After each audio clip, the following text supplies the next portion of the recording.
অচেনা অজানা বিবেকানন্দ শঙ্কর। এবার আমাদের নজর পরিব্রাজক বিবেকানন্দের ওপর। 20 জুন 1899 কলকাতা থেকে জাহাজে চড়ে তিনি দ্বিতীয় ও শেষবারের মতো চলেছেন পশ্চিমে।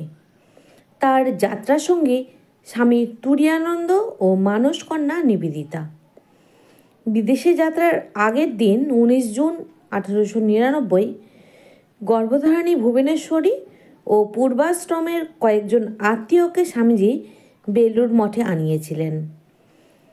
এক সময় সকলে স্বামীজির গান শোনার জন্য ঠাকুর ঘরে বারান্দায় গিয়ে বসেন। মায়ের অনুরোধে তাঁর প্রিয় পুত্র শিব ও কালী বিষয়ক বেশ কয়েকটি গান গাইলেন। সন্ধ্যার সময় ঘোড়ার গাড়িতে মাকে সিমলায় পৌঁছে দিয়ে স্বামীজি বিগবাজারে বলরাম বসুর ভবনে চলে যান। জাহাজ থেকে নিবেদিতা নিয়মিত চিঠি লিখতেন মিস ম্যাকলাউড ও মিসেস বুলকে। কলকাতা ছেড়ে জাহাজ যখন সিংহল দ্বীপের কূলে উপস্থিত হচ্ছে তখন নিবেদিতা চিঠি লিখছেন। মঙ্গলবার সকাল 28 জুন। তিনি কিভাবে নিজের গর্ভধারণের কথা বললেন, মাকে কত কষ্ট দিয়েছেন তিনি, সেই সঙ্গে তার প্রবল ইচ্ছা ফিরে এসে জীবনের অবশিষ্ট দিনগুলো মায়ের কাছে নিবেদন করার। দেখছো না, এবার মধ্যে রয়েছে প্রকৃত বৈরাগ্য। সম্ভব হলে অতীতকে আমি খণ্ডন করতাম। 10 বছর কম বয়সী হলে আমি বিয়ে করতাম, কেবল আমার মাকে খুশি করবার জন্য, আর কোনো কারণ নয়। আহা, কিসের ঘোরে এই বছর আচ্ছন্ন ছিলাম। উচ্চাসার পাগলামি এরপর হঠাৎ যেন আত্মপক্ষ সমর্থনের জন্য বললেন, আমি কখনোই উচ্চাভিলাষী ছিলাম না। খ্যাতির বোঝা আমার ঘাড়ে চাপিয়ে দেওয়া হয়েছিল। নিবেদিতা বললেন, খ্যাতির ক্ষুদ্রতা আপনার মধ্যে কখনোও ছিল না। তবে আমি ভীষণ খুশি যে আপনার বয়স 10 বছর কম নয়। মানসকন্যা নিবেদিতার মুখের দিকে তাকিয়ে স্বামীজি খুব জোরে হাসতে লাগলেন। 16 আগস্ট 1899 স্বামী বিবেকানন্দ লন্ডন থেকে নিউ ইয়র্কে পৌঁছলেন। ডিসেম্বরে তিনি প্রবল উদ্দীপনায় লস অ্যাঞ্জেলিসে বক্তৃতা দিয়ে বেড়াচ্ছেন। বড়দিনের 2 দিন পরে আমরা দেখছি বিদেশের মাটিতেও মামলা মোকদ্দমার চিন্তা থেকে স্বামীজির মুক্তি মেলেনি। শ্রীমতী সারাবুলকে তিনি লিখেছেন, আমার শরীর এখন অনেক ভালো, আমি কাজ শুরু করেছি। মামলার খরচের জন্য ইতিমধ্যেই 1300 টাকা পাঠিয়েছি। যদি ওদের প্রয়োজন হয় তাহলে আরও পাঠাবো। আরও খবর, রাজযোগ এর গ্রন্থসত্ত্ব থেকে এবং ক্ষেত্রীর পাঠানো মোট 500 পাউন্ড মিস্টার লেগেটের কাছে আছে। ওর কাছে আমার মোট গচ্ছিত 1000 পাউন্ড। যদি আমি মরে যাই তাহলে দয়া করে ওই টাকা আবার মাকে পাঠিয়ে দিও। মায়ের জন্য প্রবাসে রোগ জর্জরিত সন্তানের চিন্তার শেষ নেই। কয়েকদিন পরেই নতুন বছরের নতুন মাসে 17 জানুয়ারি 1900 লস অ্যাঞ্জেলিস থেকে মিসেস বুলকে বিবেকানন্দ জানাচ্ছেন, মিস ম্যাকলাউড ও মিসেস লেগেটের দাক্ষিণ্য আমি শারদানন্দকে 2000 টাকা পাঠাতে পেরেছি।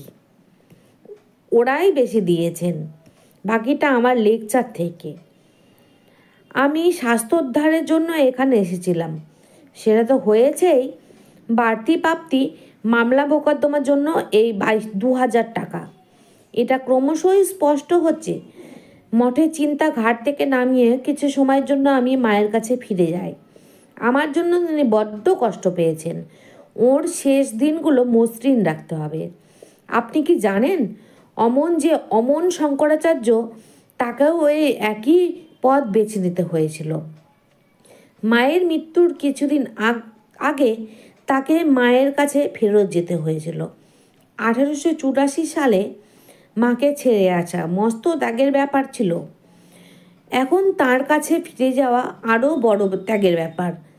মা বোধহয় চাইছেন শঙ্করাচার্য যা করেছিলেন আমাকেও দিয়েও তাই করাবেন। আচার্য শঙ্করের জীবন ও শিক্ষা সম্বন্ধে এই বাংলায় তেমন আগ্রহ ইদানিং দেখা যায় না। অতি অল্প বয়সে তিনি সংসারত্যাগী হয়েছিলেন। মৃত্যুও হয়েছিল নিতান্ত কম বয়সে, অনেকের মতে মাত্র 32 বছরে। তার জননীর নাম বিশিষ্টা। শঙ্কর যখন সন্ন্যাসের জন্য মাতৃ অনুমতি চাইলেন, তখন জননী বললেন, বাবা, তুমি চলে গেলে কে আমাদের গাসাচ্ছাদনের ব্যবস্থা করবে? তুমি থাকতে আমার সৎকার কি জ্ঞাতিরা করবে? জননীর কণ্ঠ রুদ্ধ হয়ে এসেছিল। শঙ্কর, আপনি প্রসন্ন মনে আমার গৃহত্যাগের অনুমতি দিন। আপনার সৎকার আমি যেখানেই থাকি যথাসময়ে এসে আমিই করব। সন্ন্যাসীর এই কাজ নিষিদ্ধ, তবু আপনার জন্য আমি এই কাজ করব। অনেক দিন পরের কথা, জগৎগুরু শঙ্কর তখন শৃঙ্গেরিতে অধ্যাপনা করছেন। এমন সময় তিনি জিভে মাতৃস্তন দুগ্ধের আস্বাদ অনুভব করলেন। তিনি বুঝলেন মায়ের অন্তিম সময় উপস্থিত। তিনি দ্রুত জন্মস্থান কালাডি গ্রামে ফিরে এলেন। রোগশয্যায় শায়িতা জননী বিশিষ্টা তাঁর পুত্রকে জিজ্ঞাসা করলেন, বাবা, এত বিলম্ব কেন? আচার্য শঙ্কর নিঃশব্দ জননী সেবায় মনোনিবেশ করলেন। স্নেহময়ী জননী জানতে চাইলেন, বৎস, যে জন্য গৃহত্যাগী হয়েছ তাহা সিদ্ধ হয়েছে তো? শঙ্কর নীরবে মাতৃসেবায় ব্যস্ত রইলেন। পুত্রমুখ দর্শনে জননীর সমস্ত যন্ত্রণা ভুলে গেলেন। জননীর দেহবাসনের পর স্বার্থপর আত্মীয়রা বেশ হাঙ্গামা বাঁধালেন। তারা শঙ্করকে জিজ্ঞাসা করলেন, আপনি কেন সব স্পার্শে বসে আছেন? সন্ন্যাসীর তো অন্ত্যেষ্টিক্রিয়ার অধিকার নেই। বুঝেছি, সন্ন্যাসী হবার কষ্ট দেখে গৃহী হতে ইচ্ছা হয়েছে, মুখাগ্নি করে সম্পত্তির মালিক হবার ইচ্ছা হয়েছে। তুমি সন্ন্যাস নিয়ে বেদমার্গ থেকে বহির্ভূত হয়েছ, অন্য দেশে গিয়ে শ্লেচ্ছত্ব প্রাপ্ত হয়েছ। নম্বদিরী ব্রাহ্মণ হয়ে কেরল ত্যাগ করে তুমি জাতিভ্রষ্ট হয়েছ। তোমাকে আমরা কিছুতেই মুখাগ্নি করতে দেব না। শঙ্কর, আপনারা তো আমার জননীর কোনো যত্নই করেননি। আমিই শেষ কার্য সম্পন্ন করব। চিতা সজ্জিত হলো, কিন্তু অগ্নি কোথায়? কেউ অগ্নি দেবে না। তখন প্রয়াত মায়ের দক্ষিণ হাতে অরণি কাঠ থেকে রেখে শঙ্কর অগ্নিমন্থন করলেন এবং সেই আগুনেই মাতৃদেহের সৎকার হলো। শঙ্করের প্রতি নির্মম দুর্ব্যবহারের খবর পেয়ে স্থানীয় নরেশ রাজশেখর পরে শঙ্কর দর্শনে এসেছিলেন এবং দুষ্ট আত্মীয়দের যথাবিহিত শাস্তিবিধান করেছিলেন। শঙ্করের জন্ম 780 খ্রিস্টাব্দে এবং দেহবাসান বোধ হয় 812 খ্রিস্টাব্দে।